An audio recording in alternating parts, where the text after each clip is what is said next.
and Cane Development Institute, Agartala. He has an experience of 15 years in bamboo sector, starting from production to consumption. His work is focused on development of different skill modules, bamboo treatment and primary processing, education, training and extension, and value addition and consultancy. The next resource person, Peter Van Langen, is a bioarchitect working with natural materials to make healthy buildings.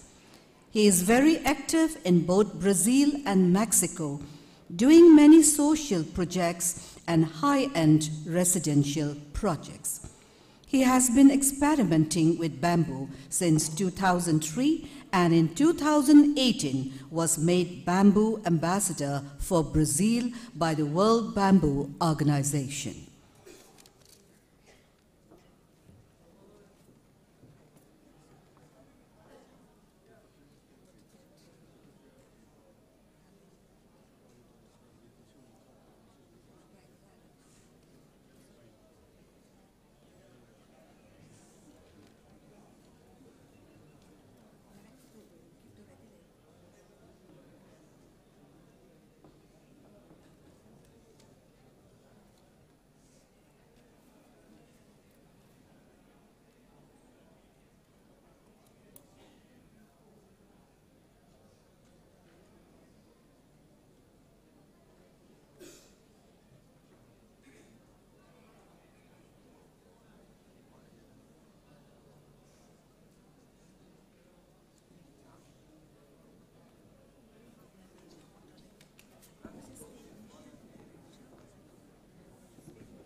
Welcome to the second session. May we now invite the chair of the second session, Dr. Bharti Nambi. We also invite the resource persons of this session, Abhinav Kant and Peter Van Langen, to take your respective seats on the dais. Dr. Didi Haukip, IFS State Mission Director, Bamboo Mission, to kindly felicitate the chair and the two resource persons of this session. Dr. Didi Haukip.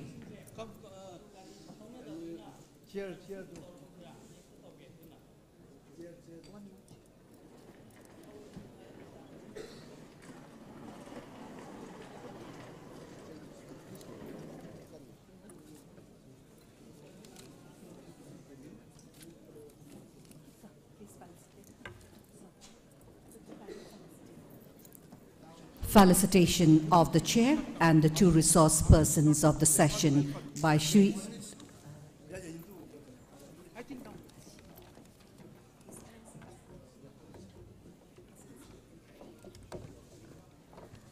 Sir, welcome once more to Shri P. Vaifi, Principal Secretary, felicitating the chair and the two resource persons of the second session. time we are having. Thank you, Secretary. Thanks again.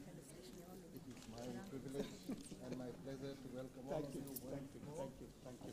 We are having a good time. And I know things will be even better after we sign the MOU and we take it up further. I have to visit him in Tripura. Yes. You can expect us very soon. Thank you so much. Before the chair takes the time, the reporters to kindly take your places, the two reporters, and may we now request Dr. Didi Haukip, IFS, State Mission Director, Bamboo Mission, to speak a few words.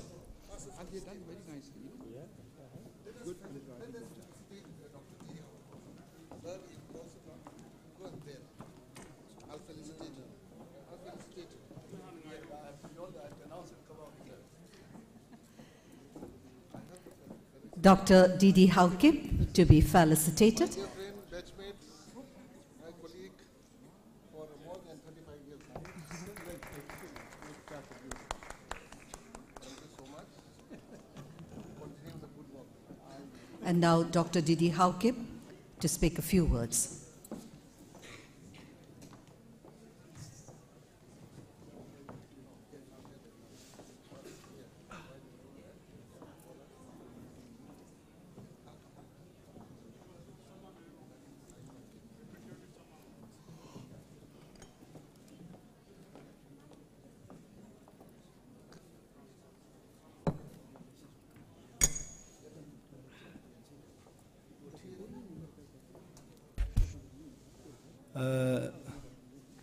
First, I have already told two items to be done before this technical session.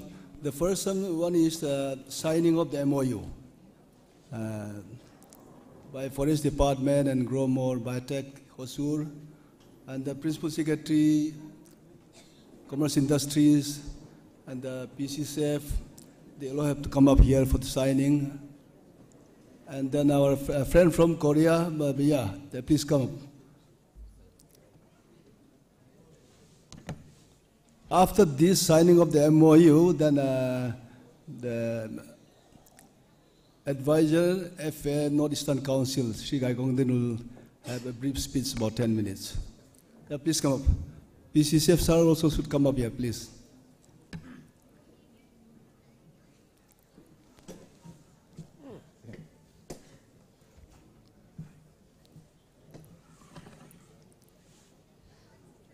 The Forest Department and Growmore Biotech will sign an MOU regarding establishment of tissue culture lab and the field plantation.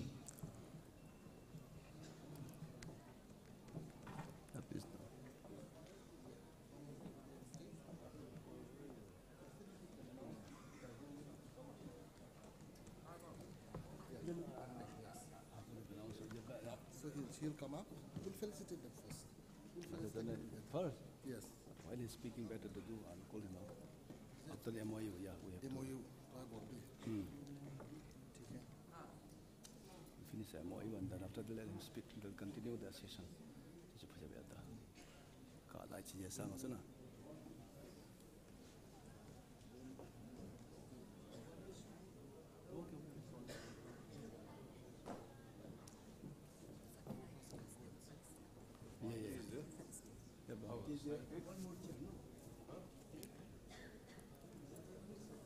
We shall now felicitate Shri K. Angami IFS, Principal Chief Conservator of Forests, Government of Manipur, and Financial Advisor Notice, Shri Gaigongdin Panme.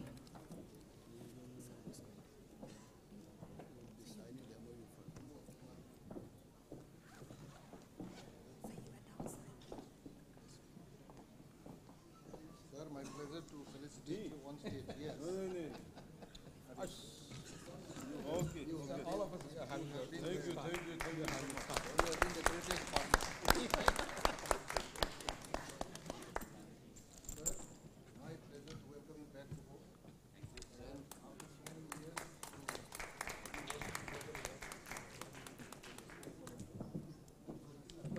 one more. One more I'll do.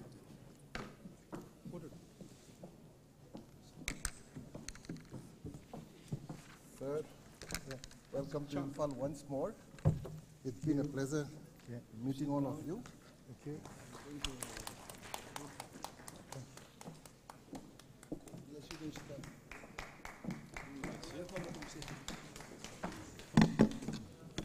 So we will sing it. Yes. Yeah. I think we'll now do the signing of the MOU between the Forest Department and the Gromor Biotech, Hosur, Tamil Nadu.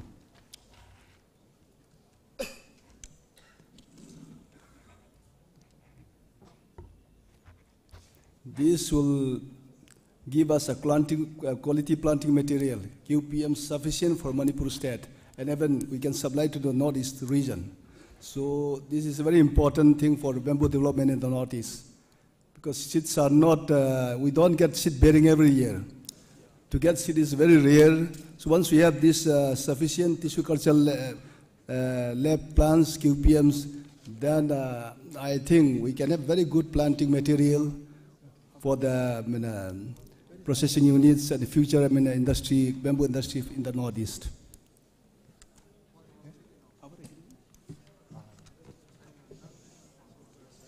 We will hand over. You're coming in front.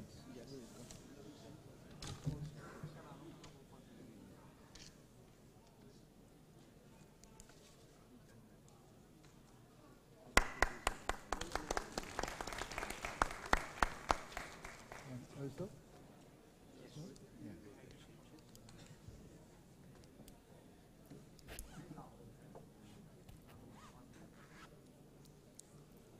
So we can come to the Yeah, I think we can come straight here and then take a photograph. Please come. Two of you can be in the middle.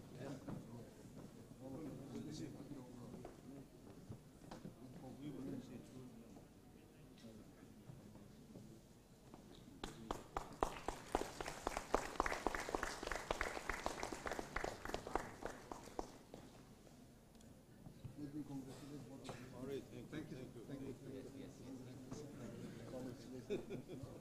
All the best. Okay, thank you. All now. Good. Thank you. Thanks a lot. The MOU part is over now.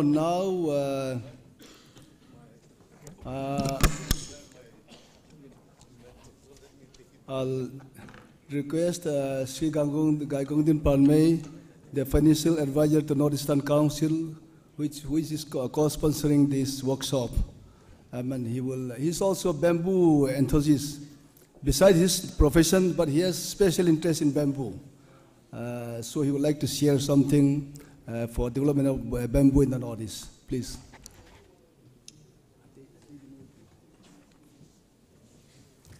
I want to thank the organizers for giving me this opportunity to say a few words. First of all, I want to acknowledge the presence of the President, World Bamboo Organization, and the Executive Director, and also the Principal Secretary, Government of Manipur, Industry, Director, Industry, Principal Chief Conservator of Forest, and many other senior officers, and also the most important stakeholders of this meeting, that is the participants. And I can see that there are a lot of experts in bamboo sector, and particularly because of your presence, I think I consider myself as very privileged to be here. I want to say a few words about the role of North-Eastern Council, Government of India, Ministry for Development of North-Eastern Region. We call it as donor. I am representing the organization from Shillong. Without really going into other details, I would like to come straight to the point. Some of you may know, and some may not be really aware of the policy of the Government of India as far as bamboo is concerned. We all know that Northeast is the biggest reserve of bamboo in the entire country. There are actually 3 organizations in the Government of India which are looking after bamboo sector. One is that we all know under the Ministry of Agriculture, we have a mission called National Bamboo Mission. And we have the State Mission Director, Mr. D.T. Haukip, who is one of the organizers of this workshop. And the second is under the Ministry of Science and Technology. It is called National Mission for Bamboo Application. It is under the Prime Minister's office. And the office, actually the center is situated right in the campus of IIT Delhi. This organization, National Mission for Bamboo Application, specializes in developing commercialized or commercial technology so that we can commercialize bamboo products. And we also have Development Commissioner for Handicraft, which promotes funds and also looks after the handicraft sector from bamboo. So these are the 3 very important organizations under the Government of India who are looking after the development and anything related to bamboo in the country. So here there is North-Eastern Council based in Shillong, which actually is the regional planning and also the funding body. And I would like to let you know that we have a new guidelines approved in 2018. And this guideline lays down specifically that bamboo will be the core mandate of, among the core mandates of North-Eastern Council. So the prospect is very bright in the sense that we'll be happy to be the main stakeholder for developing bamboo sector in the region. So apart from that, we have heard about the potential of bamboo in many sectors. But we do have a little practical problem in Northeast, which I would like to highlight so that all of us are aware of the problems that we are facing. I was talking to our respected ex-ambassador, Mr. Mukhopadhyay, about this as well. So the first is that we're talking about bamboo cultivation. We have come to realize that the species available in Northeast are not really good for industrial use. So we may have to bring in different species and we may have to cultivate them. But the present policy of the Government of India is that we cannot we can only cultivate bamboo in, bamboo can be actually cultivated only in non-forest area. This is applicable only for notice.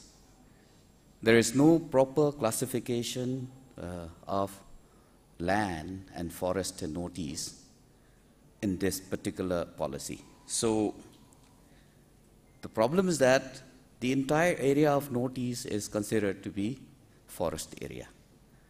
So that means even under the National Bamboo Mission, we cannot cultivate or we cannot plant bamboo. This is one issue that we need to sort it out.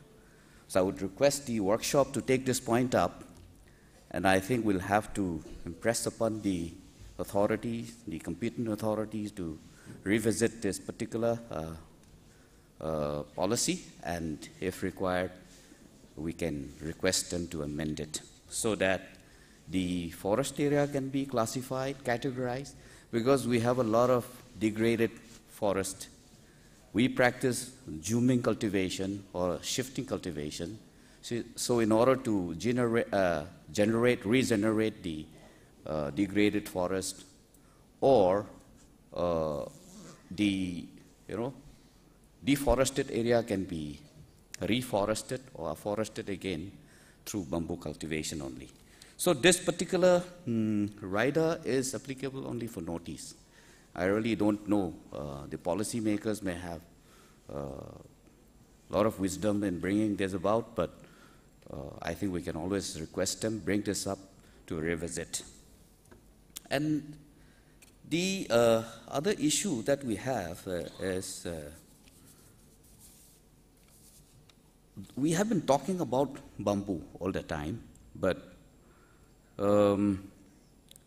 we have not really thought about the technological or technology intervention, particularly in the region.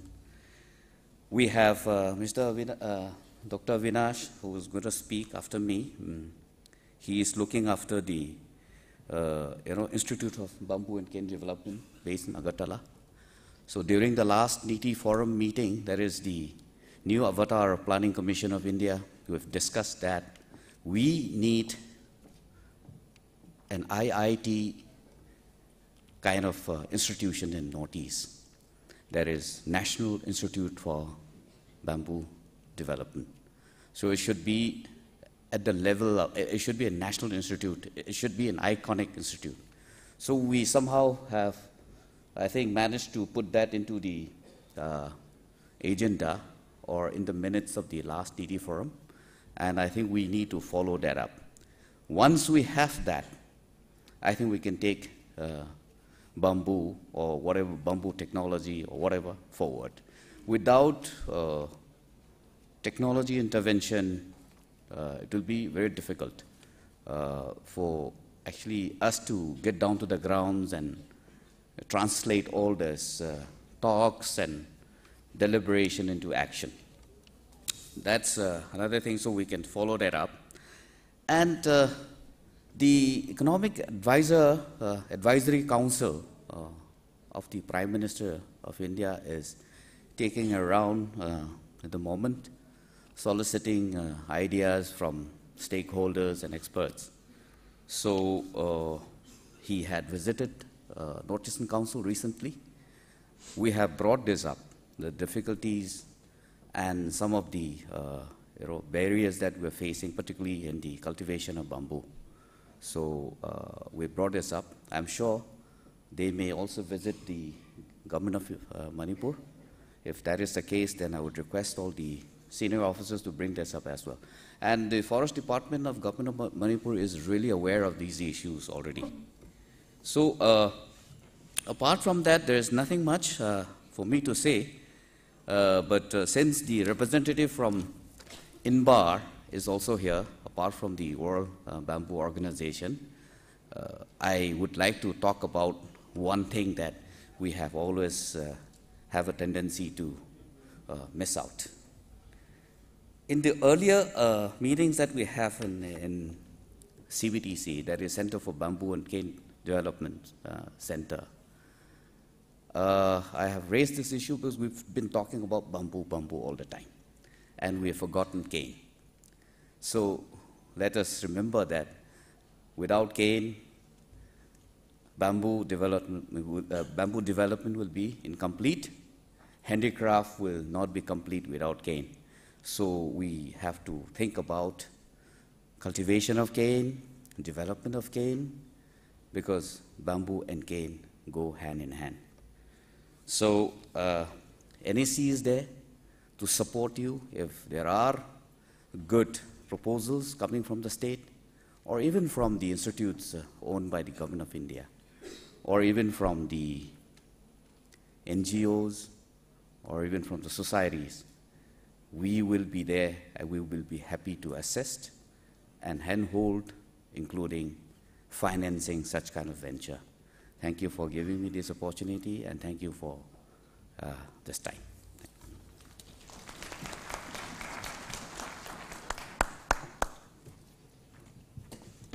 Thank you, sir.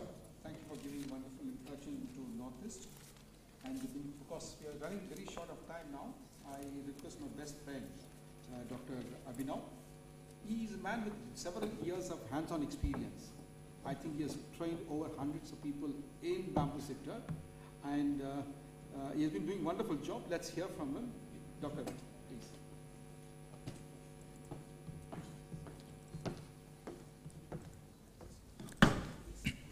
Namaskar and good afternoon to all of you. I am Abhinav Kant and working for Bamboo and Cane Development Institute, which is in a very near to this state, Manipur, that is the state Tripura. And the topic of my today's talk is need of skill, speed and scale in bamboo handicrafts. The thing is, we have to give an appropriate skill, and accordingly, after giving that skill, how we can make product in a speedy way where we can achieve the scales, what we have to do. Yeah, so starting from, I'm just showing you my history of the heritage of this institute. The institute was set up in 1974, and this is the oldest institute set up by Government of India, which is working for skill development in bamboo and cane handicrafts. And in this map, you can see it covers north, south, east, west, all the states of the country. And since institute is in northeast, maximum intervention and raw material is also maximum in this area. So maximum intervention is in northeast. Approximately 1,600 artisans were trained in last 30 years from Tripura. And after that, maximum artisans are from Manipur. That is approximately 240 artisans from Manipur. And this was the training not of like 5 days, 10 days, 15 days. This was an integrated training for 6 months. Artisan or the participants, they come, they travel, they come to that Agartala and they stay with us for 6 months. Unfortunately, nowadays, this training is not there. The thing is, nobody wants to invest their 6 months for a skill development training program. In this digital era, everything should be very fast. So for this skill module also, people need it very fast. And accordingly, we have changed our module and our time duration. In handicrafts, there is the highest award in country, which is President Award. And maximum President awardee artisans are from Tripura. There are about 18 President awardee artisans in Tripura, and out of 18, 14 are the pass-out trainees of BCDI. So this is our heritage. We talk about IITs, IIMs, they talk that we have our alumni at CEO in this MNC. So whenever I'm going to present my institute, we tell this is our heritage. These are the master trainers or the artisans which have incredible skill. And they are all President awardee Shilp Guru. Now this is a picture why I am standing here. Before 2004, I have never seen bamboo because I am from a state which is a desert state. So when I was traveling to Dehradun, first I have seen this bamboo and I have fallen in love with this, and because of that I am still bachelor. So this is a huge tropical bamboo.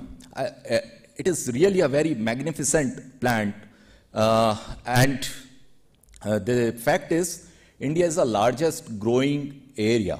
It's like 15.69 million hectare.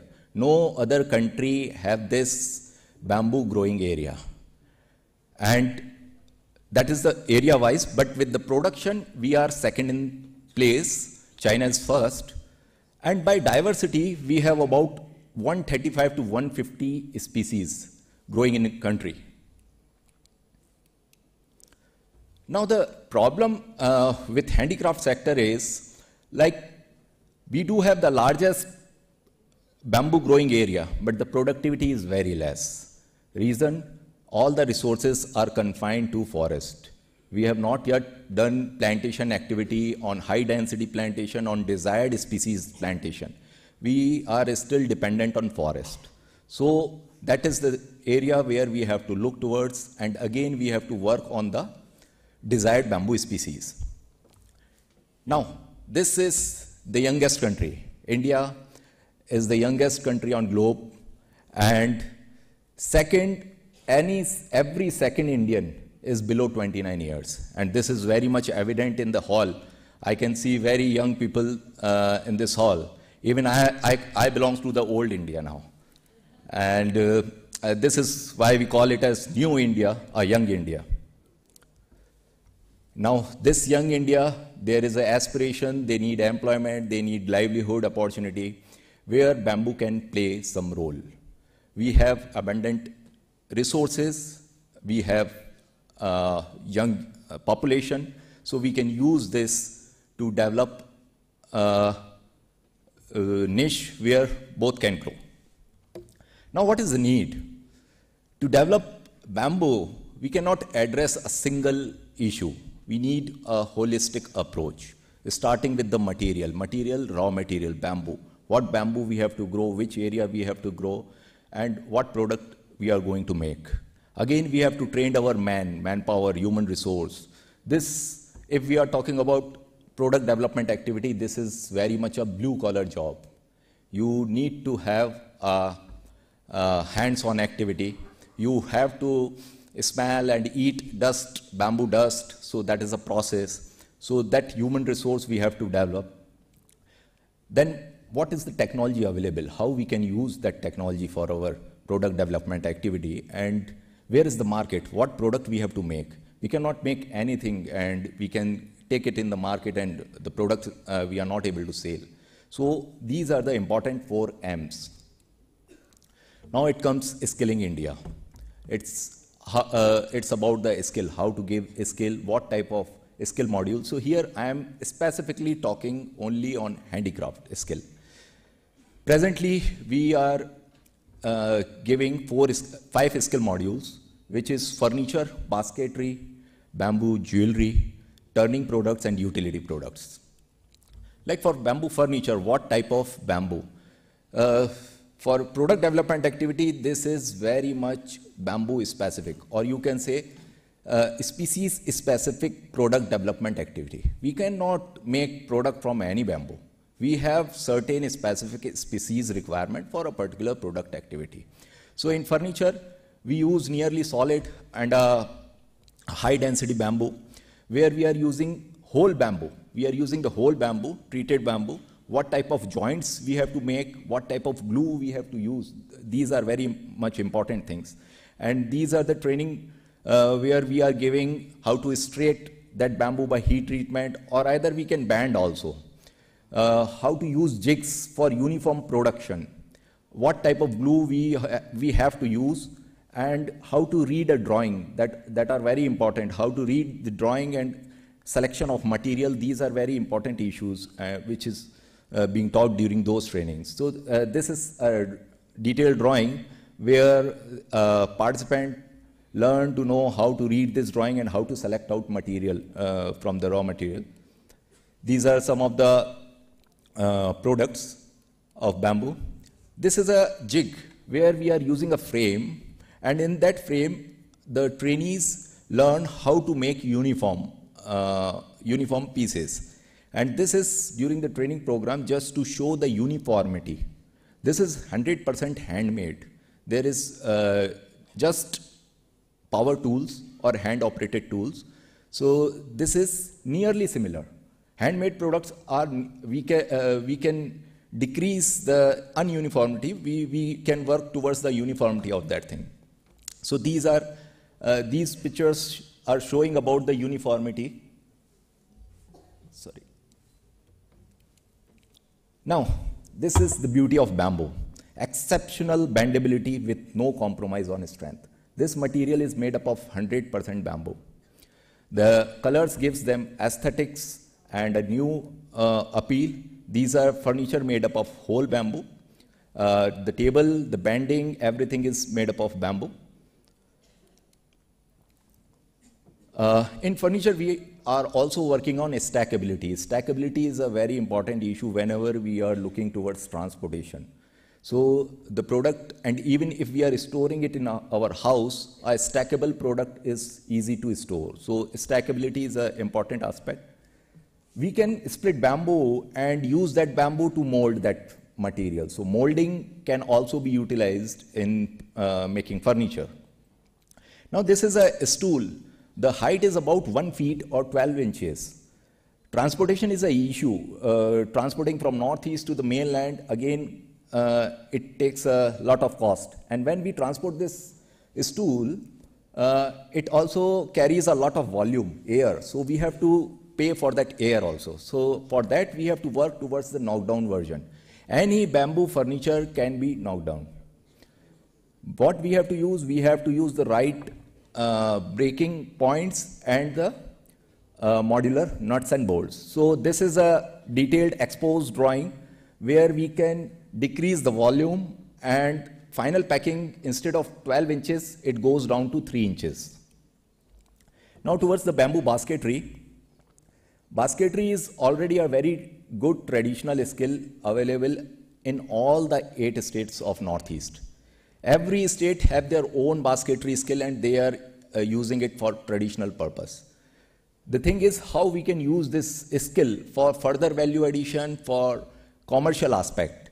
And here we are also introducing some colors. It may be a organic color or it may be a chemical color.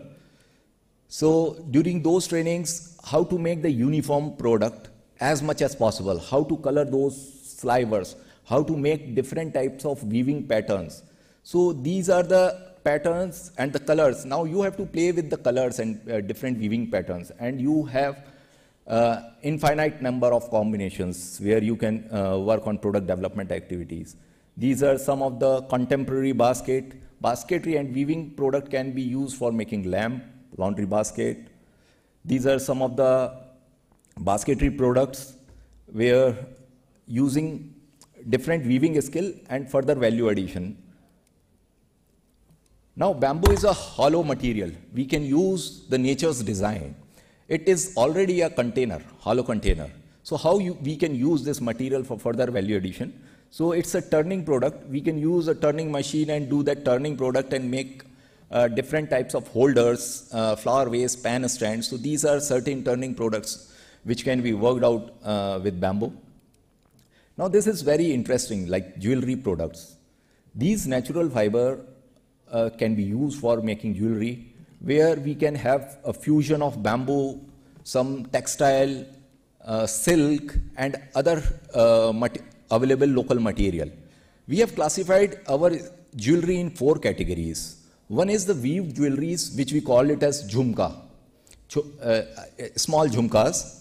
Then we have a coiling technique where we make earrings. Then we have jig jewelry where we cut down small motifs from bamboo and making jewelry. And then we are using branches for making earrings. So these are the drawings where we can use bamboo. We can cut bamboo in different dimensions. This is just an assembly thing where we can use this different motifs for further value addition. We can cut obliquely. These are again different products. Now these are the different dimensions and the different options where we can play with color and weaving pattern. These are all with a pendant and 2 earrings, ring form, jhumkas.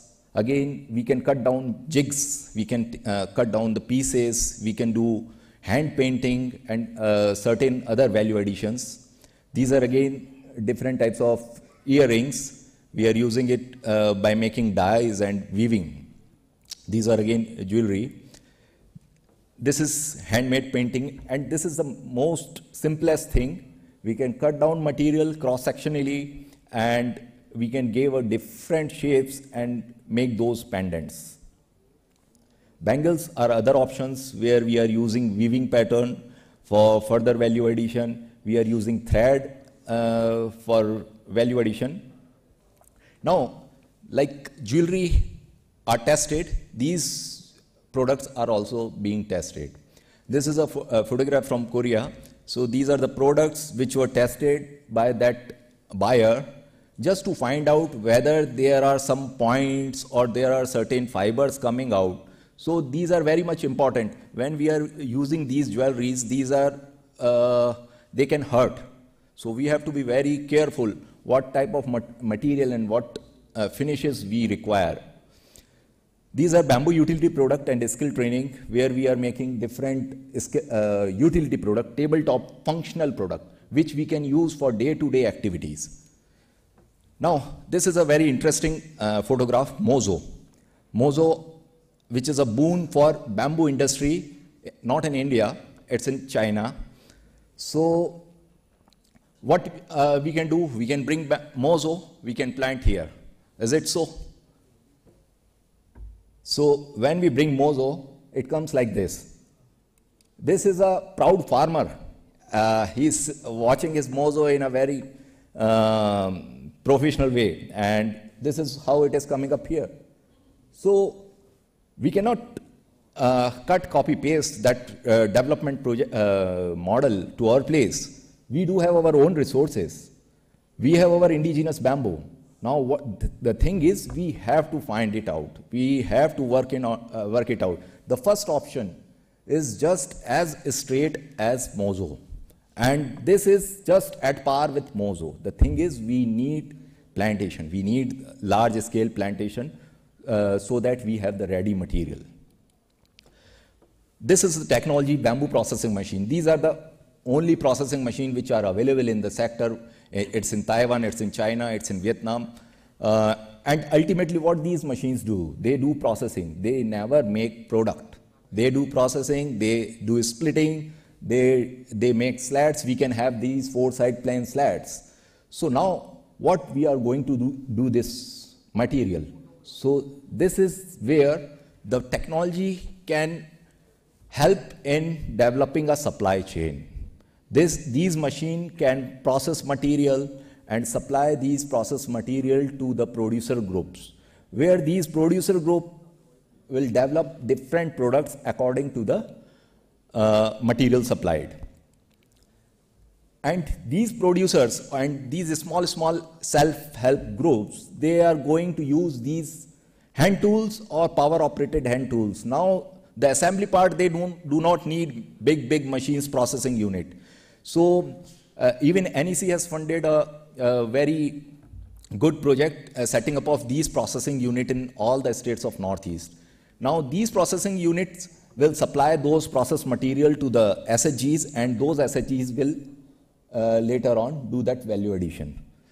Now the intervention what we need is product development and supply of supply chain management. Supply of treated and processed material through these CFCs or processing material is the very important thing. Now again, the competitive price and acceptable finish and timely delivery is very important. Timely delivery, whenever we have an order, export order or even a domestic order, timely delivery is very important, and finish is also very important. Innovation in functional product. We have to work out on products which we can use day-to-day activity, so that it, in a due course of time, it get consumed, and there is again a demand in the market. So that is very important, functional product. Value enhancement by giving some prophylactic treatments, coloring, those things, and product specific scale up training. I feel a lot of designers are also sitting here. The thing is, the drawing, when we make a drawing and when the first prototype is on the floor, that is not the job done. From there, the job starts. Now we have to develop the process how we can cut down the production cost, how to make that material production friendly and that design production friendly. So we have to focus on Z products, zero effect and zero defect products. So, and bamboo is a very promising raw material for that. Now I am going to show some of the products which we are working for functional product. This is a laptop stand which is made up of bamboo slats. You can supply these bamboo slats and the assembly part, they cut down and fix it out. Very simple. This is a foldable, you can carry it in laptop bag. This is again a tray. These are the drawings what we supply to the producer group, detailed drawings, so that they can know how to make that product. So what to do, how to do, and there are jigs also to make uniform production. These are placemats. Then using those slats, how to use that machine process slats to make these frames. This is all, there is no need of big machines. We need a processing unit, and later on that processing unit supply that material to a producer group. In Tripura, there is a very specific use of bamboo. We make loom mat. Rural artisan, they make that loom mat, just putting bamboo stick with thread. So how to use that loom mat in a more functional product, that is again a very important thing. Here we are making bamboo fruit basket, vanity basket, laundry basket. So different types of basket making loom mat as well as bamboo slats. So this is a process by which the artisan makes these products, and these are all uniform and production friendly. So we have to scale up that activity. We cannot stop by making prototype or just few copies of product. Again, using that slat and using different types of cloth, even papers to make value-added product. These are lighting system, and in handicraft sector, lighting system has always a very great demand. This is a camouflage. This lamp can change color with your interiors. Two sides there is handmade textile. So according to your room aesthetics, you can change that textile cloth. So after few days, if you want to change, you can change the color of that textile. Again, we can use very generic technology which are available in the domain, and that is already there. Photochemical machining is one of them, where we can etch metal plate and we can make any intrinsic design pattern and take out those cutouts and overlay on that bamboo. That will again value add that product. This product we call it as Napo Kato Jodo. Measure it, cut it and fix it. As simple as that. We have industrial product bamboo mat board. There are certain industries which are making bamboo mat board, and we are using it for making ceiling, roofing only, that structure things. But we can also use it for functional product, where we are just taking that material like a plywood or any other board and making baskets. So these are again a different category. This is a perspective view where we have made a collection, office table collection of different A4 size table, file cover, card holder, pen stand, photo frame, and a complete packaging. So this is a packaging there. Again, we can do that slat for making single layer ply also, and this can also be done in a rural area. And this is again a hand printed. We can have a imagination anywhere, Mahatma Gandhi to Marilyn Monroe. So again, these are next gen products where we are using bamboo as a whole, Aesthetics are there. We can change the color. Now there is an example. This is any product which is available on Amazon is the successful product. So this is a scalable functional product. This is a bamboo mobile amplifier. You can put on Amazon bamboo mobile amplifier and you will get this thing. And you can see the price is 675. So once we got a query, a buyer need 9,000 pieces of this bamboo. It's a hot selling material nowadays. So the problem is we went to different producer group and we asked them that somebody needs 9,000 pieces. So nobody is interested. They are saying 500 no, 100, 200 maximum, and that too 25 days or 1 month. So in bamboo product development activity, we have to focus on the value chain, where we have a processed material, treated material, seasoned material, and which part of bamboo we can use it for certain product development activity. So this is how this material is made. We have a design outreach thing where we go to different places and do these type of things. There is some problem in display. In design outreach, we go to the cluster area, and according to the raw material availability and according to the skill of the artisan, we give our intervention. And there we are doing that activity. This is from Barpeta. Right now we have a project going on at Andaman. We do some local arrangement also, like if there is no treatment available, so how we can do treatment in the local area availability. Is there any problem?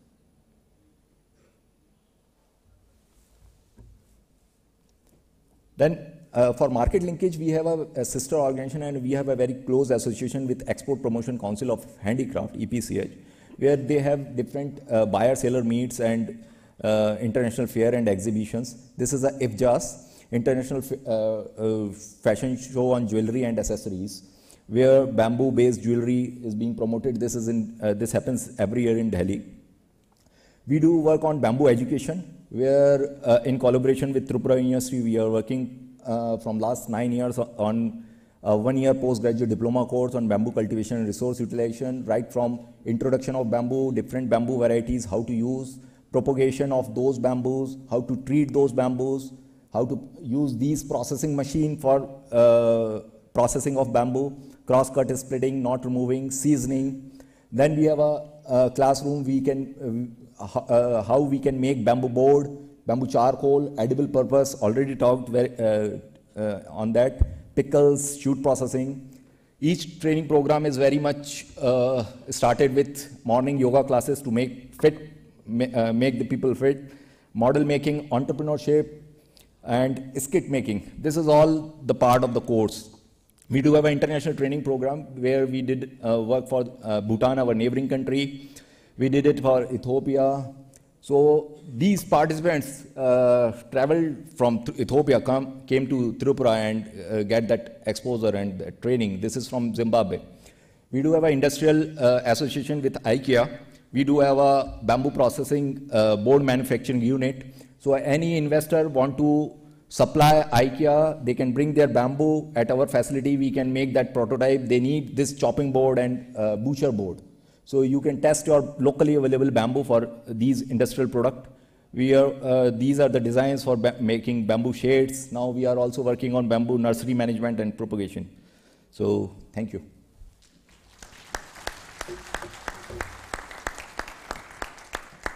Thank you, Dr. Abhinay. Wonderful. You have taken us through an entire presentation. Beautiful now, what kind of work you are doing there, and then it has reached everywhere. And because of short of time, I request Mr. Peter Van Langen to talk about his work. He's dirtied his hand with the soil to make the bamboo together into a beautiful place. And he's going to tell us a very nice love story. Thank you. Thank you. Hello.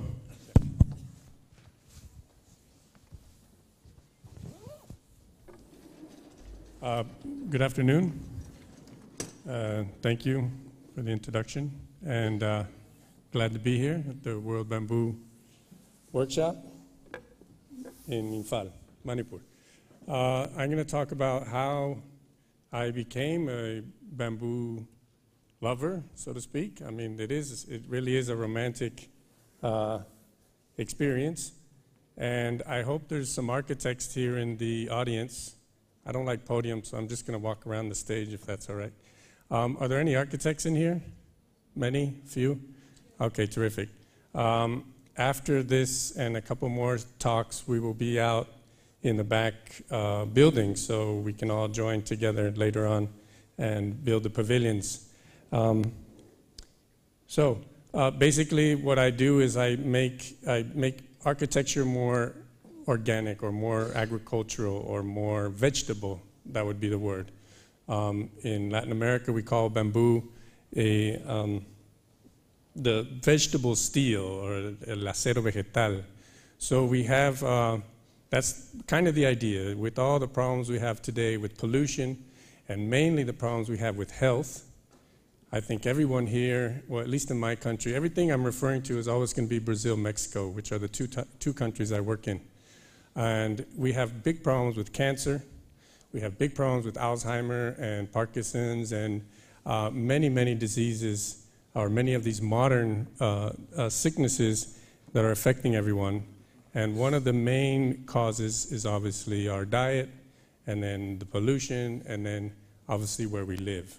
So there's a movement in Latin America of yoga. In fact, there's a lot of stuff coming from India. We have yoga, we have meditation, and that's kind of to fix your body and fix your mind. And there's a lot of organic food production and not big numbers. It's all teeny percentages, but it's always growing. So people are looking to find a healthier food source, and water is a really big issue. To get clean water in Mexico is really complicated. And in fact, I was speaking a lot about water because water is very important with bamboo and also with mud. So, so then we have these health issues, and then we go to the pharmacy. And the pharmacy, we know, is not really going to cure you. It's just going to make you sicker, and it's kind of like going to patch one problem and then create another, and then another. And then they give you more drugs, and before you know it, you're taking 15 drugs every morning and another 15 before you go to sleep. So that's not really curing you. That's not really health. So then we have this movement where people are starting to go back to teas and to plants and to fruits and to minerals, finding natural things. And then the third process would be your home. So that's where we come in. That's where bioarchitecture is where we build healthy homes. Because most of the materials in modern architecture are toxic. We have toxic paint, we have toxic varnishes, we have toxic like drywall and all these lights, all these like mercury lights and all these things, all the Wi-Fi and all the televisions and all these things, they're all emitting radiation.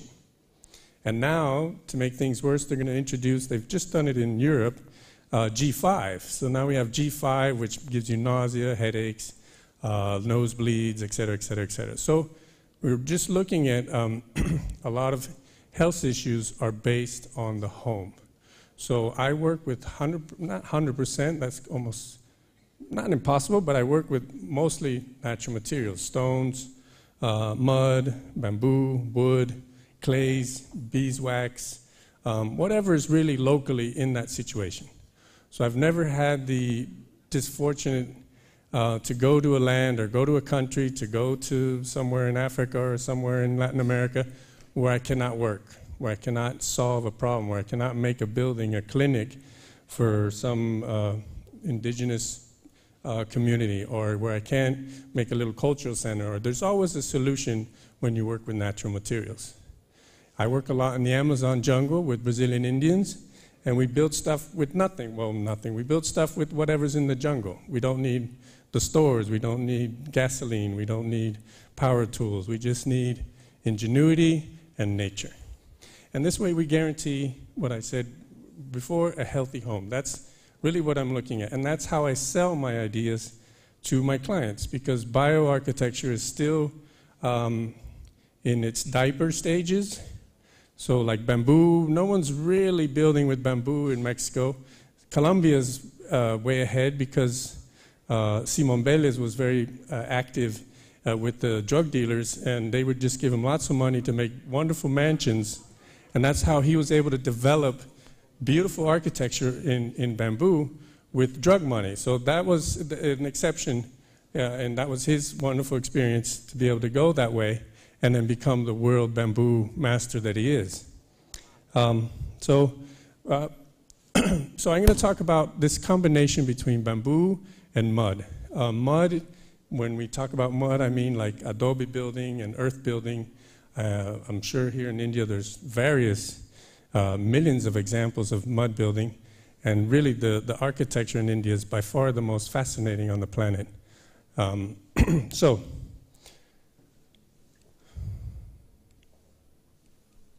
is this working? I got to be somewhere?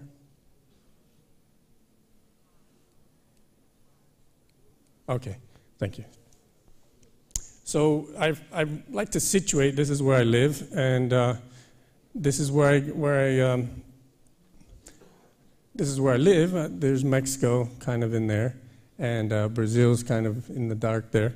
But this is my area of where I act, and I just to give us like a universal notion of what we work with. Another thing that is very important, and I'm saying this, I'm directing my talk really at architects, is that there's something called cosmic energy, which comes from the universe, and then there's telluric energy, which comes from the earth itself. And there's this combination of those two forces. In my country, we have a lot of Catholics, a lot of Roman Catholics, and they use a symbol that's like this. Let me use my other hand. It's like this. The priest and the pope and all my religious people in my country, they have this very common symbol, which is a cross. But it's a very ancient symbol. It's probably maybe even Indian, this symbol. And what it really signifies is cosmic energy, which comes down hard, which is always masculine. The sun is our main form of cosmic energy, right? And in most cultures, the sun is masculine. And then it hits and it makes a nice cross with female energy, which is telluric energy, earth energy. So right where you have that cross is where life begins. So it's important to direct your home or where you build your home that it's not on too much telluric energy, because then you can't sleep at night. Does that make sense? We'll go over it. So anyway, so we got the bamboo, we got earth, which I usually use a lot of animals as inspiration. Termites are great architects, great engineers. They do wonderful buildings. They have controlled temperatures. They have they don't flood like when there's a rain. No one dies in a termite hill. Everything works really. They're very ingenious. And this is a Brazilian bird that makes his home purely out of mud and fiber. We have a lot of examples, 3,000-year-old examples of mud building.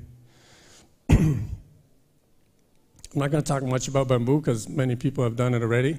This is probably the best inspiration for bioarchitecture, is this architecture here, which is the igloo, which is made of one material, which is frozen ice or frozen water. And they make a spiral, so you can see how it's a spiral dome. And the bioclimatic in this situation, it's 40 degrees, negative 4 degrees outside, and it's 15 positive inside. So you have a very comfortable home with one material, and when the sun comes out in the summer, it just melts, and his environment impact is zero. So that's really what we're trying to do, is try and do as least damage to the planet as possible as architects. Again, in my country, 50% of the garbage is architecture, is bad architecture. Is architecture that had to be redone or destroyed and thrown into the junkyards or into the trash. Is all 50% is architecture. So talking about this idea of numbers and symmetry, and I guess the Chinese call it feng shui, and there's a word in India, I can't remember right now, for the same concept, and it's all about numbers and numerology. I'm sure everyone here has been to the Taj Mahal, which is, for me, the most beautiful building on the planet. Mainly, not only is it like a magnet For an architect, this building's like a magnet. It doesn't let you go. You just keep on going closer and closer. And then, okay, it's time to go home. No, I want to see it again and again, and it just doesn't let you go. And it's mainly the numbers. It's mainly the geometry. What's working here is the geometry and the numerology, which is so perfect that you are captivated, subconsciously, obviously. This happens in Egypt. This happens in Mexico with the pyramids. And all these places are built on sacred places where there's an emission of telluric energy. That's why places are sacred. That's why in India they'll have a Ganesh in the middle of nowhere, and everyone will touch his head and ring a bell because there's something sacred. There's telluric energy there that draws you to that point. And when you do that in architecture for a residential, for a home, you want the opposite. You want people to sleep like babies. So you got to measure your energy so that they're not in some high active energy place and then they can't work. That's why these kind of places are circular. This is round. Well, this is part of a giant circle. And football stadiums are circle, and congresses are circle, and motel rooms are circle, because you want that dynamic energy. But as soon as you want to go to sleep, we go to the squares. Who would want to sleep in a triangular room? Nobody. And it's just geometry. It's just numbers. Machu Picchu is another classic, another fantastic place which is all about telluric energy. Starfish. I don't know in India if you guys watch SpongeBob SquarePants, maybe, the younger crowd. His best friend is Patrick. Nobody? Okay, we'll keep on. If no one knows him. Yeah, you guys know him? Okay. Well, in this program, it's an American program, and Patrick, SpongeBob's best friend, he's an idiot. He's always like dumb and doing dumb things and saying dumb things. And the reason that this is, and the guy who made this program was a marine biologist, and he knew that these animals are considered dumb because they have no brain. And starfish are they just have a hole in their stomach where everything comes in and everything goes out. That's it. But he's a pentagon. He's a pentagon. He's a 5-star. He's got 5-pointed star, which is the shape of a pentagon. And a pentagon is a very powerful symbol. In fact, Americans used the Pentagon to build a building which is their main base for their imperialism that is dominating, or was dominating, the whole planet for a while there. So again, we're going to get, I could go really into SpongeBob, but I'm going to keep on going because I know I have only a few minutes. Sorry. So these numbers are in sunflowers. These numbers are in bird wings. These numbers are in, we saw earlier a slide of Vitruvius of Da Vinci, and the proportion of my face to my nose to my mouth. And all these things are all boiled down to numbers. And this is the best. This is by far the best. So I'll take some time here. This is by far the best because this is a snowflake. It's 100% water, H2O. There's no minerals, there's no nothing, because it started at the very beginning of the hydro cycle when the water goes up, it evaporates, and then comes down. And as it comes down, and when water comes down from the clouds, it comes down in the shape of an egg. Why does an egg have a shape of an egg? Besides coming out easy from the chicken. What's the real reason? If you look at an egg, it has a catenary arch and a Roman arch. And we'll get into arches later, because arches are really the fundaments of early architecture, and even today. It's what we use all the time, is arches and domes. And India's like crazy arches and domes everywhere. So this little egg water comes falling down from the sky, spiraling, creating electromagnetic energy. And then it freezes on its way down because it's freezing, and it becomes a 6-sided hexagon, fractalized, which means that every 6 point is exactly identical, and there's not one single snowflake that is the same. Where's the engineer, where's the architect that made the design for all these billions of snowflakes that come falling onto the Himalayas? You see what I'm saying? There's architecture in nature. It's inherent in water. And it's this energy that we're working, it's really where, this is where we try and focus on this energy to make beautiful architecture, because beauty is, again, we can put beauty into numbers, we can put color into numbers, we can put music into numbers, we can put all these things into ways which comes down to mathematics, right? But it just would get boring if I would say, okay, I'm gonna make a building that's 8 by 5, 13 by 8, 21 by 8, using the Fibonacci code, right? Because all those numbers in the Fibonacci code are in this same proportion. So there you have it, right? This goes way back to the Greeks. This was obviously in Persia. The Indians understood this perfectly. So this is just the design I'm working on now. Anyway, so my bamboo experience starts in Brazil. My father and mother bought a ranch, which was totally deforested, and they started planting. And one of our biggest allies to reforestate the whole place, 22 hectares, was bamboo. So this is my first bamboo experience. In 2003, I made a little house for my goat and her husband and some other baby goats that came later. Then I made retaining walls. And then I found this book. This book is the Bible for the bamboo, for the bambooer, or bamboo-es, how are you? Bambucero, we call them bambucero in Spanish. This is the Bible. This is by Oscar Hidalgo Lopez. May he rest in peace. He passed away a couple years ago. And this is really a fantastic book.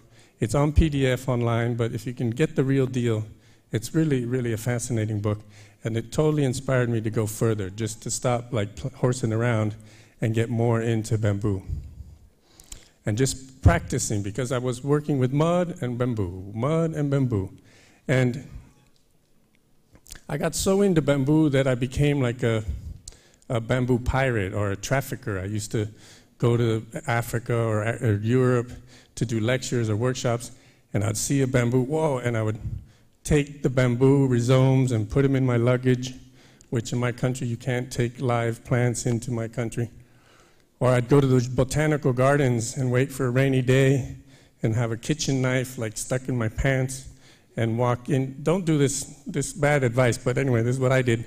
And I'd be in the botanical gardens like digging and waiting for the guards to, but that's actually a positive human endeavor. We like to propagate species. It's like monkeys. They eat a cacao, they look for the best fruit, and then they plant the seed. Most animals do agriculture. And if the botanical garden burns one day, they can always come to my ranch because there I have the species that they need, and we can replant it. So it's good to like keep on planting and keep bamboo going everywhere. So this is my farm where we have the Dendrocalamus asper growing. And then I started experimenting, making geodesic domes with Philostakis and mud, and really getting into this combination. And the beauty about mud, when you work with mud, it freezes the decomposition of bamboo or any vegetable, any vegetable matter. So it just, you can make a bamboo structure, and then you can mud it up, and then you can come back 100 years later, and the bamboo is like yesterday. There's absolutely no decomposition. So making these geodesic domes, making this big structure for our like eating room. This was on the beach in Brazil, near Rio de Janeiro, where I had a little property on the beach. And this is one of our, changing the subject real quick, but this is our waterless toilet unit that we use as well. Made a little bathrooms with bamboo, mud and bamboo again. And then I had a great experience working in the Amazon with the locals, and they had bamboo. Here you can see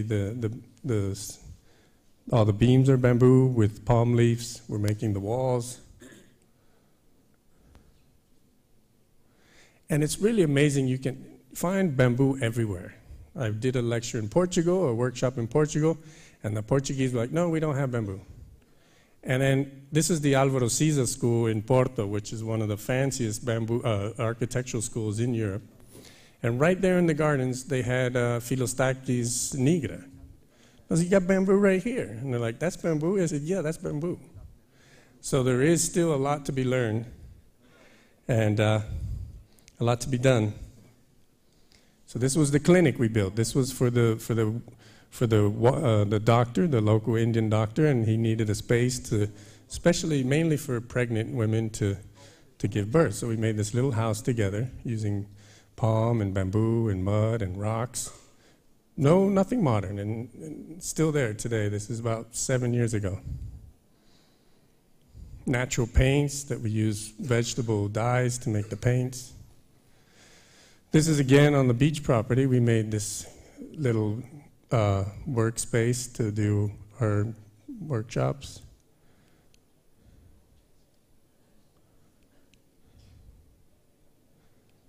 And then this is Jörg Stamm. I'm sure much of you heard of Jörg Stamm. He's a interesting German-Colombian bamboo builder. He gave this workshop, and he makes these nice bamboo hammocks and bamboo cars and bamboo boats, and he's got a lot of action. This is one of his projects in Bali. So again, we use bamboo for roofing. And then in 2013, I got a, well, what I wanted to say is to the young people here is that if you're going to do some builds and you're going to, like we're going to do this afternoon, we're going to get our hands cut and dirty and so forth, is that bamboo grows on you for some reason. And this has happened to all my friends that are young architects and that start with no real idea what they're doing, and then they start making a few things, and you make your dog house, or you make a little comb, or you make us a little bow and arrow or something, some little fun thing, and then you just get addicted to the bamboo cycle. And you get addicted to the plant, and you get addicted to building and to the other species and to the various colors and the various shapes that bamboo has. Over 1,800 different types to choose from. And mud has a very interesting experience too, because it brings us kind of back to our childhood in a way. And it's very healthy. Mud has the same flora as your stomach, so you can actually eat the wall if you have to. And not only that, but mud, like mud homes, are totally thermal because they're alive. If you use brick or cinder block, you have a dead material because it's gone through many fires, high temperatures, and a lot of chemicals. And by working with mud, you're working with something that is alive, that has just been dried in the sun or in the shade. So there's nanoparticles of water in there that keep the clay together. And it's the water that traffics the heat from side to side, from the inside of the wall to the outside. That's why there's no better building material than adobe or mud for making homes. Even today, you can put adobe in the ring with any other building material, and adobe will always win because it has so many fine qualities. It's non-toxic, it's free.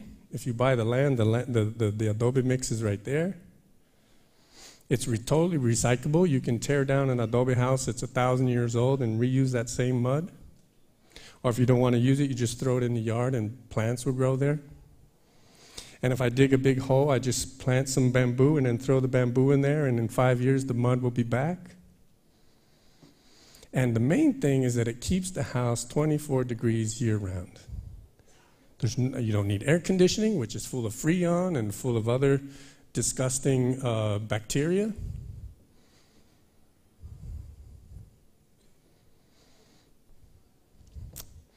What else does it do? This is really good for modern people. It's a barrier for Wi-Fi and all these G5 that they're making now. If you have a cell phone in an Adobe house, you have to go to the window or you have to go outside to use it. This is actually positive because cell phones, as you know, are full of radiation and they'll give you cancer in the long run. So anyway, in 2013, we got this very interesting project to make a cultural center in a very poor neighborhood in one big city in Mexico. So I always make the bamboo, the adobe factories on the land. That's like one of our first rules, is make the adobe where you're going to build. So, sorry? 5 minutes, perfect. So we make a model, and we get busy. This is a Mexican, it's a cousin of bamboo, it's carizo. We bring in the bamboo to do the roofs.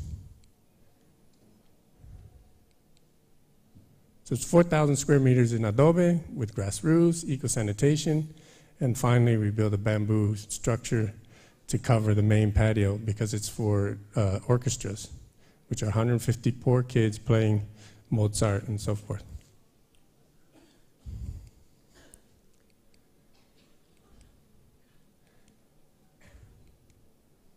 It was inaugurated 2016 and it's going really well.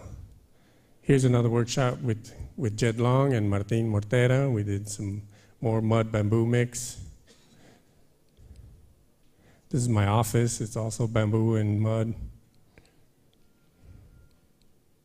And then in 2017, we had a very big earthquake in Mexico, 2 in September. In the same month, we had 2 very, very big earthquakes, and half of the south was destroyed. So all the architects and just got together, and everyone went to the areas that were devastated to help and see how we could build. And the main inspiration for that book I showed you, Oscar Hidalgo's book, was in fact an earthquake in Colombia in 1986, that when he went to the shanty towns, he saw that all the homes had fallen except the bamboo homes. So he was like, damn, okay, bamboo works. And that was his inspiration. So we knew that bamboo was something we could take to these earthquake-infected areas. So this is what the town looked originally. It was all an adobe town. Unfortunately, not anymore. The churches were falling apart. This woman's home came down.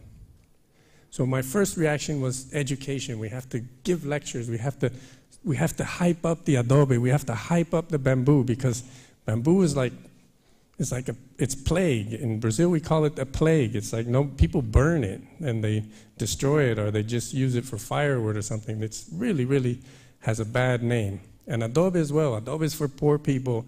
It's no good. It's just dirt. We want progress. We want cancer. So my first reaction, okay, let's talk wonderfully about adobe. Let's get everyone excited about earth and about vegetable architecture. So we just, and no one gave us any attention. We were actually working against the grain. Everyone was like, no, sorry, mister, we want block. The government's going to give us cinder blocks. We don't want your earth ideas. We don't want your bamboo ideas. We want steel, and we want block, and we want cement. But I kept on. I was persistent. I said, well, let's just keep on going. And I've been there a year and a half. And Clinton came by to show us how to plant nice bamboo. And there's Martin doing some crazy structures. And we just kept on going, making adobes. This is Lauren Coquemon, who's a wonderful master in earth building from France. And this is the little home I'm building now because there was this young wife who had 3 kids, or has 3 kids, and she was the only person of the whole community that would come to my workshops and say, Mister, I want adobe. I like adobe. I want the waterless toilet. I want the bamboo roof. I want the grass roof. The only person in the whole town. And now that we're building her little home, all the neighbors are starting to come about. And we're creating the buzz that we wanted initially. In Mexico, we call it like counter jealousy. At first, no one wanted it, and now we created like this reverse jealousy, I guess would be the word in English. Now everyone's like, oh, I want one of those, now that it's so cute and it's a nice little house. Anyway, so I also use bamboo in my vegetable garden. It's great for flooring. It's great for mixing. The leaves have silica, so you can mix them with your mud mix. And that's it. Thank you very much.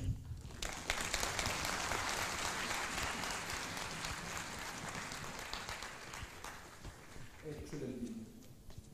You have taken us through a different presentation and experiences which I know we are late by half an hour for the lunch. I think I will go for 1 or 2 questions only. I would like to ask. Here. One moment, please, everybody. So we are preparing all for the workshop, for the construction. So please, we have the gloves and the security teams in the lobby. Please, if somebody needs, take the gloves for the workshop, please. And bon appetit. See you now.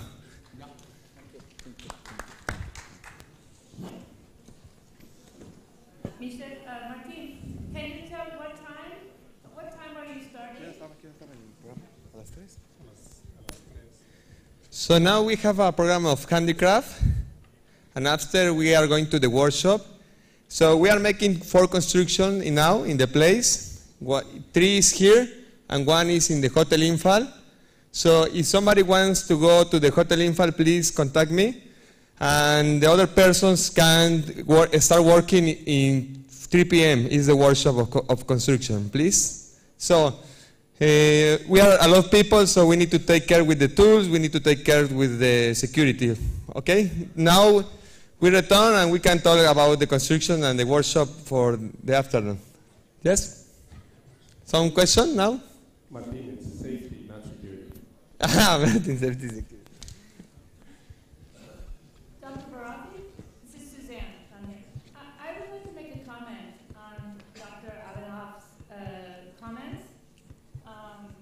It was excellent, very excellent presentation. I appreciated many aspects that you brought up and the importance of the training. And I think it's also, what I'd like to comment about was the species selection. And yesterday it was also mentioned about trying to maximize the potential of the native bamboos here in Manipur. And often, in my experience of 25 or so years in bamboo, is people see the progress of China and the Mosul bamboo, and they want to take it back to their country and replicate this success. I would venture to say that's almost impossible. Though that bamboo scenario in China has been cultivated for over 600 years, and it's extremely long tradition of collaboration and cooperation, and then extremely large investments, and it would be very difficult to attain in our lifetime, yet alone the lifetime of our children. So I would like to emphasize to Manipur and to the farmers that are maybe listening that it's really important that we look at our native species for development of handicrafts or industrialization, because not only human beings, the entire ecosystem of the countryside, of the forests, of the hillsides are tied into those native species. And so to replace those with exotic species affects not only the community of humans, but the community of life. And I think that's very dangerous. And we've also seen examples of introducing exotic species, especially when you're looking at monopodial bamboos, what they can do to the native environment. So I think that's one point I want to echo and expand upon your point. And the second also is that I think it's very important for us when we're talking about developing the forest sector in bamboo, in Manipur, that we don't cut down forests to plant bamboo. That defeats the whole purpose of the sustainability issue, right? Because degraded lands, yes, that's a perfect place for bamboo, because bamboos are very adaptable. But we don't want to replace natural forests with bamboo plantations. That is not a sustainable solution. Thank you. Yes, true, very true. What you said is well taken. Yes. You want to react? Yeah, very well said. And it's like the wisdom is there. The people, traditional people, they are using their resources, they know. Even we get a lot of information when we go to the rural area. The thing like the technologists and the people who are working in this sector, they can improvise those things. Already existing, like we are working in Arunachal. There is a Nishi type. Nishi tribe, they used to make a Nishi basket. So that is very traditional product. And every children, every person in the community, they know how to make that Nishi basket. What the designer has done, they have utilized that skill, that form, to a different product. That basket was later on introduced as a lamp shade. So that is the thing that is already there. And like bamboo, definitely when we are looking towards weaving, at that time we need peelability, we need the texture of bamboo. So there are certain species which gives a better result. Local people, they are using. For structures, we use different bamboos. For making utility product and for running machines, processing machines, we need a different bamboo. And the character of machine-friendly bamboo is straightness. As much as a straight bamboo is, it is more machine-friendly. So we have to find out those types of resources, and that is already there. Just the thing is, we have to find it out. So we can use those things. Yes, well taken. Any more One more question, Mr. Hello. Excuse. Yeah. Abhinav, I would like to thank you because your discussion has been from biomass bamboo to value addition bamboo.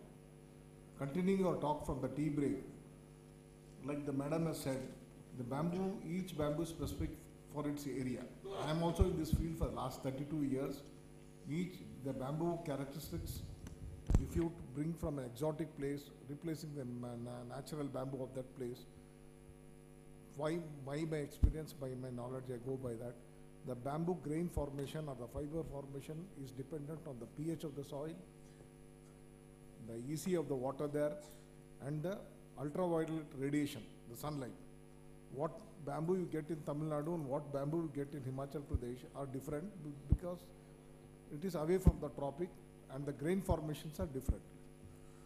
I should thank you because you have added value to this meeting, value to this group, and from the biomass you have taken to the value things.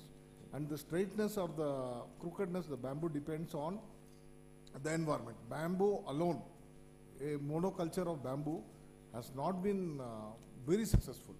If when it is mixed up with other crops, maybe other crops roots are supporting the bamboo roots in the soil, it may be giving the wind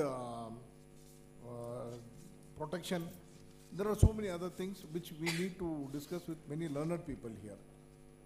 Thank you so much, Abhinav, for your value addition or skill forming of bamboo from a product to value.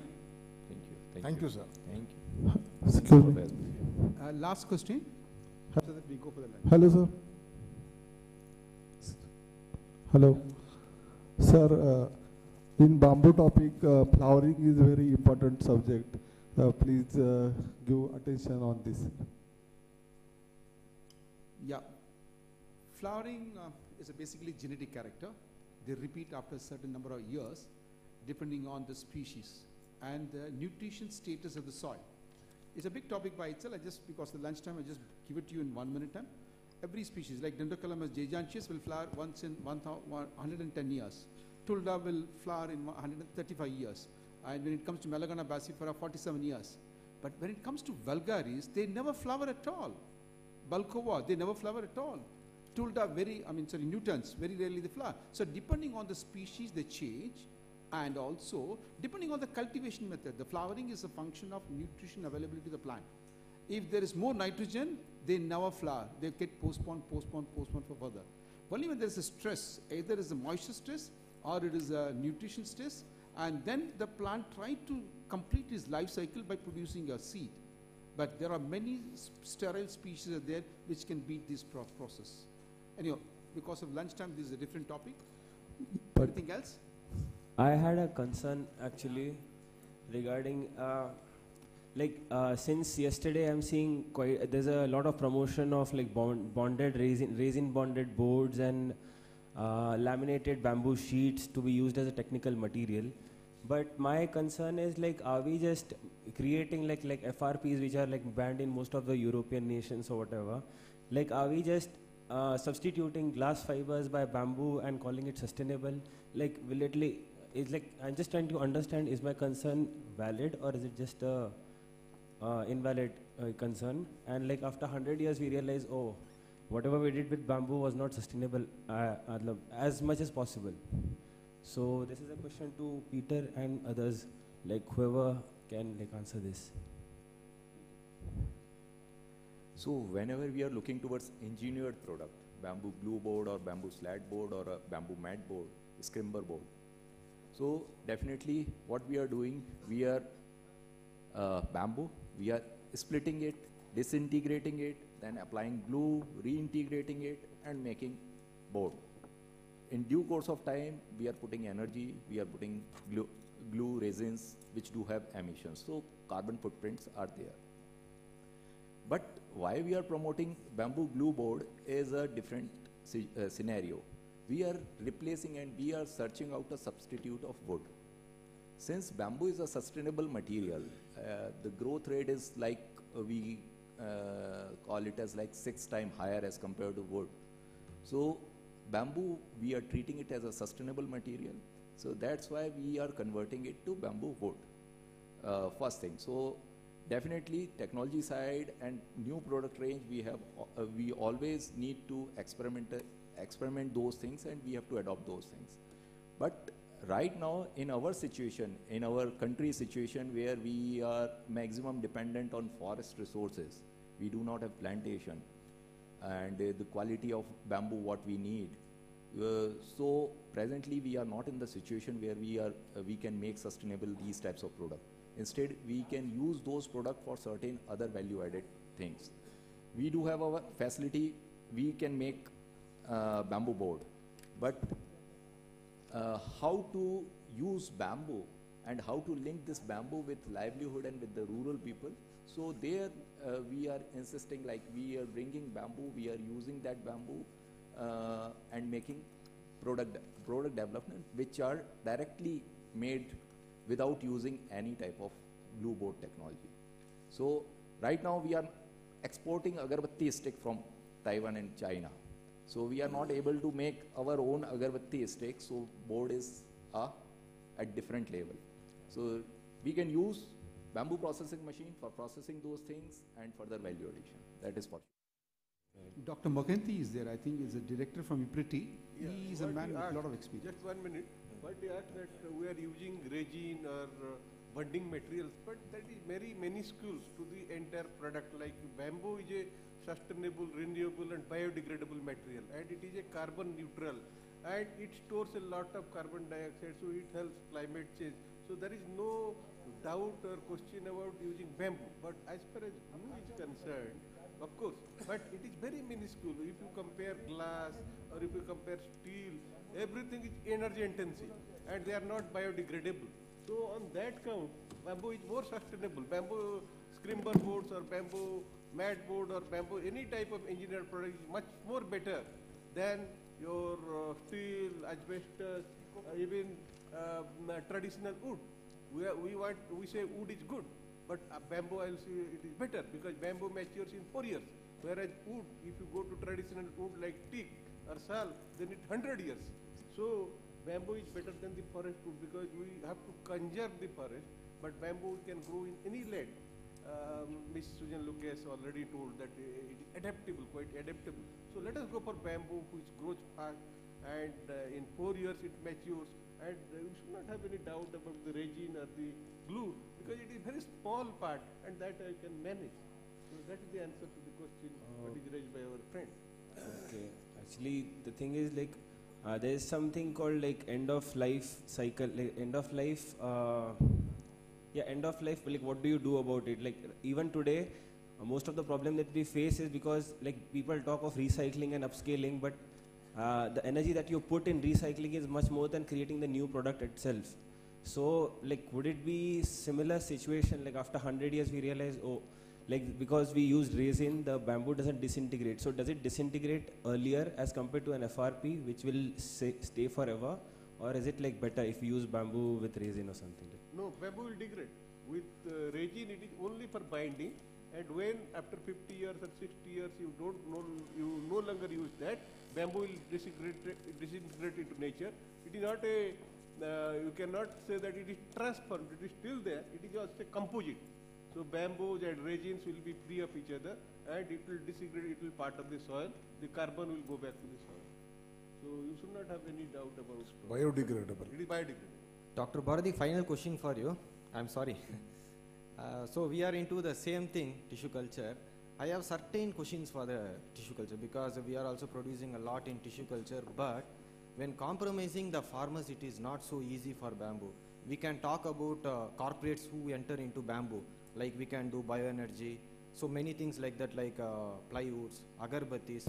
But when we talk about farmers, the farmers who is having below 5 acres with less investment, so what they can do with the bamboo plants? They are asking what to do. We can't sell as a pole. There are more poles. Even for 1 rupee, 2 rupee, no one is going to take the bamboo per kg. And even they're asking for less moisture content. So treating is not so easy for a farmer. So bamboo can be an industrial crop, corporate crop, forest crop. But what about role of tissue culture in bamboo? So if I talk to a farmer that please plant bamboo for 3 acres, 4 acres, 5 acres, I can't guarantee for a buyback. So this is the problem. So even though it's not a problem, it is a market. We never looked at the different market. For example, if somebody is growing tomato, a farmer is growing tomato, he is spending 10,000 rupees to buy stakes. And that bamboo stakes, he can make it by growing bamboo on the bund. We don't say like, you should go completely into this. Corporate model is different, farmer model is different. Farmer model, you will put only in the bunds and you will take that as his own use. For example, for banana plantation. Banana plantation, there is going to be 1,200 plants. He needs 2,400 poles. Each pole is buying at 80 rupees. And he spends not less than 20,000 rupees only for the pole. And that pole, he can just plant 60 plants in the border and he can collect it. And tissue culture is a tool. Tissue culture is a different process. Cultivation is a different process. When it comes to farmer, which market you're looking at it? Today, in Chhattisgarh, farmers are growing bamboo in large scale only to sell stakes to the tomato farmers. They come, they with a 100-acre farmer, he puts 2 acres of bamboo only for staking purpose. He wants thin bamboo. He doesn't want a big bamboo like a Bima bamboo and all that. He wants a thin bamboo, small bamboo, which can produce more number of shoots. So when they plant very close by, they are getting it. So there's a market is different. See, we're not spoken the morning about, yesterday also about the market. There are different market sectors. Some are large market sector, some are niche markets, some are high value product, where bamboos are sold even at, like toothpick for example, 10 lakh rupees a ton. We are buying every day. 10 lakh rupees. 1 million rupee is 1 ton of toothpick. Whereas when it comes to the biomass, it's going to be only 4,000 rupees. So the different markets are there for different purpose. So one has to really look at what species to grow. As Dr. Susan said, like, you should be region specific, local species, and improved clone net, which is not done. Today, bamboo has not been developed into a breed, proper breed. We know only the level of Tulna, Balkova, Hamiltoni, Asper. We do not know what are the clones in it. Today, banana, sugarcane, everything has got a lot of clones, high yielding clones. That should be given to the farmer to make higher yield. And the effort needed to grow bamboo is very less. And when you say no market, no, it's not correct. Like, today, as he said, incense stick is imported. 90% of the incense stick is imported. And, round stick can be made. There are machines available. But we don't have the right quality bamboo in India. The machinable bamboos. The long internode bamboo, and the quantity is not available in the right place. In fact, ITC wanted to introduce this in a big way. They wanted to give 3 lakh plants to the people free of cost in Tripura. They did it. And only tissue culture helped them out. No other technology could help them out. Because of quantity. The quantity. So it's not the corporate. Corporate has done a job, but the farmer. They gave only 10, 15 plants to each farmer as a homestead bamboo. So the people are going to grow on the homestead bamboo. When the production is more, automatically come to the industry. So these are all small steps taken towards this. I think it's a two different topic. Dr. Barjan, I think we can discuss further after the lunch. Hello, A lot of people are waiting. one more point, last point, Mr. Dr. Bharati. I want to pose a question to Abhinav and Mr. Mohanty. Like bamboo needs treatment. Nowadays we are using boric and borax. Boric and borax is very expensive to procure from market. And there people are using, you must be hearing about the ball petal story, how they use an insecticide. And all the product got returned because they use a different way of treatment. And secondly, for the handicraft sector, we have readily available this resin that is PBA, water-based and oil-based. And now EPT and all are developing new resins, but they are not available in the market. Because the handicraft sector, we need like Fevicol is a brand in India, so we are relying on it. Somebody said if you use Fevicol, then it will be rejected. And second thing is bamboo, again, you see what you call this, like Professor Yantalam said, we have to deform. Now everybody is deforming from the whole bamboo. Whole bamboo is very difficult because after processing only, we can do it. For the product development, value addition, people are doing lots of work. And with the intervention of IIT Bombay, the Industrial Design Center, Bamboo Studio, they have started in a very small way about the mass production in the handicraft level. I would like to highlight only these 2 points to you and Dr. Mohanty. Thank you. There are also bio-based resins and bio-based pesticides are available, but they are not as good as effective as the borax, borin, or whatever the resins available.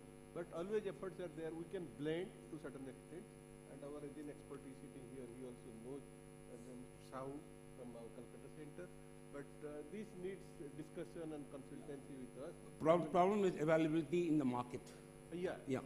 Because it also needs the people to buy their interest in it. Yeah. So at a time, with passing of time, it is okay. Yeah, I'm very much thankful. I think it shows the kind of interest in bamboo. I'm very happy, but unfortunately we are standing between the lunch and this. And I thank the organizer for giving me the opportunity to chair the session. And there are two speakers, both Dr. Abhinav and Peter spoke very well, enlightened with a lot of knowledge. I think he's going to continue further in the workshop. Thank you. Thank you for the opportunity. We request the speakers to partake lunch on the left side of the stage and the delegates and participants on the right side of the stage. We have a workshop at Hapta Kangjebung, that is the ground about 100 meters away from this hall, demonstration and pavilion.